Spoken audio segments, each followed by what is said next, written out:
তাহলে আপনি কত লাভ করতে চাচ্ছেন ডিম প্রতি? আমরা খরচ যায় আমাদের 15 টাকা লাভ থাকলেই যথেষ্ট, কিন্তু আমরা খরচ হয় 25 টাকা, আমরা অ্যাভেলেবেল 40 টাকা খরচ সহ আমরা লাভ করি। খরচ সহ এটার মধ্যে 40 টাকার ভিতরে আমাদের খরচ আছে 25 পয়সা। ডিম পচে যায় আপনার? ডিম পচা বহুত পচা ফেলাইছি স্যার। পচে যায় আরো 6 মাস আগে আমরা পচা ফেলাইছি, বহু পচা ফেলাইছি স্যার, অনেক ডিম পচা ফেলাইছি আমরা বেচতে পারি। 6 মাস আগে, 3 মাস আগে কোরবানির পরে পরে আমরা ফেলাইছি, বেশি দিন হয় কোরবানির পরে পরে আমরা বহুত পচা ফেলাইছি। পালাইনা যাগো আমরা ওই লাভটা এখানে করে নিচ্ছি না, এখন সেই লাভও আমরা করি না। যে ডিম পচা ফেলাইছি এই লস আমরা উড়াইতে পারবো না, লাভ করে উড়াইতে পারবো। এগুলো কার কাছে বিক্রি করছেন? আমি যে যোগাযোগ করবো, ইকবাল নাম লিখছেন। আর উনি তো 3 টাকা করে লাভ করছেন, আপনি লাভ করছেন 60 পয়সা, আর খুচরা বিক্রেতা লাভ করছেন 3 টাকা করে। আপনি তো সুযোগ তৈরি করে দিয়েছেন, ওনাকে তো আমি ধরতে পারছি না এখন, ওনার কার্যক্রম মনিটরিং করতে পারছি না এখন। এটা তো কিছুই বোঝা যাবে না কার কাছে করেছে। আমি যে তাকে ফোন দিব কি করছে, নাম্বারও দেন? এই যে 21 না, তারিখ, নাম্বার দেওয়া নেই, 21 তারিখেও 70 পয়সা কিছু আছে। দেওয়া নেই। আমার বয়স 70-80 একই দিনে দুই রকম দাম আছে। পিতার নাম মোহাম্মদ সালাউদ্দিন আবুল কালাম। 18 তারিখে আরো বেশি, 10 টাকা 90। দেখুন গত দিনের তুলনায় একটু কমেছে, আগের তুলনায় আস্তে আস্তে তো কমতে আছে। কমতেছে।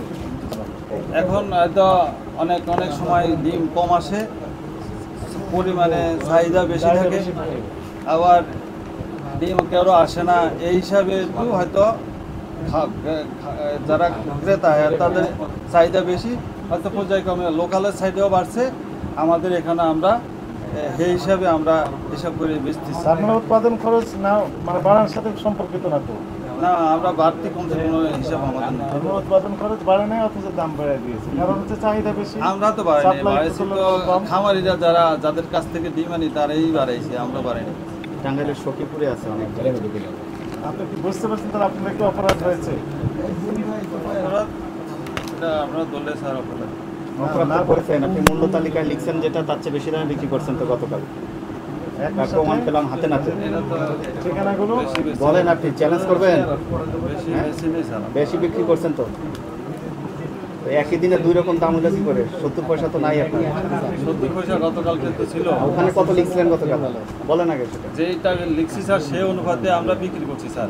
কিচ্ছু হয় নাই আপনার। একই হ্যাঁ। দিনে 3 রকম দাম কিন্তু লেখেন। আমরা বেচতে পারিনি তো রয়ে গেছে ডিম, গতকালের ডিমটা এখনো ঘরে রয়ে গেছে। সরল স্বীকারোক্তি করেন, না, না, সেটা আমরা না, ব্যবস্থা নিব। ঠিক আছে? গতকাল কিনেছিলেন 9 টাকা 20 পয়সা, জি, বিক্রি বিক্রি করছেন করছেন 10 টাকা 70। 10 টাকা 70 পয়সা। 9 টাকা বিক্রি কি পয়সা ডিম বিক্রি করছি। ওই যে 9 টাকা 20 পয়সা কিনেছেন, 10 টাকা 20 পয়সা কিনেছেন। এটা হলো ছোট ডিম, মিডিয়াম। দেখেন তো ছোট ডিম। হ্যাঁ, ছোট ডিমের দাম কম দেননি কেন? কোথায় লিখেছেন ছোট ডিম? এটা একটা মানে রাখছে, গ্যাপ রেখেছে। মিডিয়াম ডিমের দাম আমরা অনেক কম বেশি, আমরা অনেক কম বেশি। হ্যাঁ, ওটা আপনার মূল্য রেটের দাম তালিকা হয় বেশি। নাই। ঠিক আছে? মূল্য তালিকা আপনি দেন নাই, ধরে নিব মূল্য মূল্য তালিকা তালিকা দেন দেন নাই। এটা গতকালকের ডিম স্যার। না, মূল্য তালিকা দেননি কেন? আপনার এখানে কি ছোট ডিম আছে? ছোট ডিম বিক্রি করেন আপনি? আপনাকে যেটা জিজ্ঞেস করছি এটা বলেন, ওখানে লেখেন নাই কেন? মূল্য তালিকা দেন নাই আপনি। আচ্ছা, ঠিক আছে, আজকে আমাদের এই ছোট ডিমটা আসে নাই। ওরা বিক্রি করছেন তো? এটা আগে গতকালও বিক্রি করছেন, এটা মূল্য আগে তালিকা দেন নাই। এটা আগের দিনে স্যার। আপনি মূল্য তালিকা দেন নাই, এটা 22 তারিখ লেখা, এটাও হয় নাই। মানে একই সাথে ওই যে যার কাছে ডিমগুলো বিক্রি করছে কোনো তার নাম কোনো ঠিকানা তথ্য কিচ্ছু রাখেন নাই। কোনো ঠিকানা নেই, আমরা যাচাই করতে contact পারছি না। number নেই।